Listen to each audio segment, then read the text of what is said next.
So అలాగే open challenge ఒకటి చేశారు, నా ఐస్ క్రీమ్స్, మా ఐస్బర్గ్ ఐస్ క్రీమ్స్ తింటే జలుబు చేయదు, గొంతులో గరగర అనేది ఎటువంటి పరిస్థితిలో ఉండదు అని అన్నారు.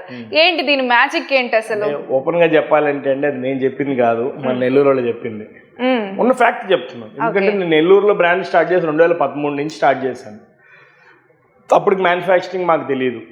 తర్వాత బయట నుంచి ప్రోడక్ట్ తెచ్చాం, తర్వాత ఫ్రాంచైజింగ్ ఇవ్వడం స్టార్ట్ చేసాం.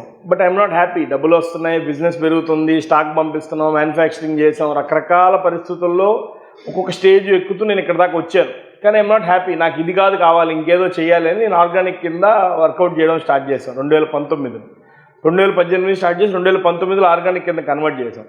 సో అప్పటి నుంచి ఏం జరిగిందంటే, మా స్టోర్స్ కస్టమర్స్ ఎప్పుడైనా నన్ను చూసినప్పుడు ఈ బ్రాండ్ మాదే అని చెప్పినప్పుడు నాకే వచ్చి చెప్పేవాళ్ళు, మీ ఐస్ క్రీమ్ తింటే దాహం వేయదండి, మాకు మా పిల్లలకి ఏ రోడ్డు మీద చిన్న సూపర్ మార్కెట్కి వెళ్ళి ఏ ఐస్ క్రీమ్ తెచ్చినా కూడా వెంటనే మాకు జలుబు చేసేస్తుంటుంది మా వాళ్ళకి, మరి నిజంగా మీ ప్రోడక్ట్ తిన్నప్పటి నుంచి మాకు జలుబు చేయాలి. నేను స్టార్టింగ్లో కస్టమర్ నాకు చెప్పేటప్పుడు ఇదేదో నాకు సోపేస్తున్నారు అనుకునేవాడిని. కానీ పోని చాలామంది వందల సంఖ్యలో కస్టమర్స్ నాకు చెప్తూ ఉండే కొద్దీ, ఓ మన ప్రోడక్ట్లో నిజంగానే దమ్ము ఉంది, అందరూ అబద్ధం చెప్పరు కదా నా దగ్గరికి వచ్చి, నా దాకా ఇదే మాట రాదు కదా అని నేను ఆలోచించడం స్టార్ట్ చేశాను.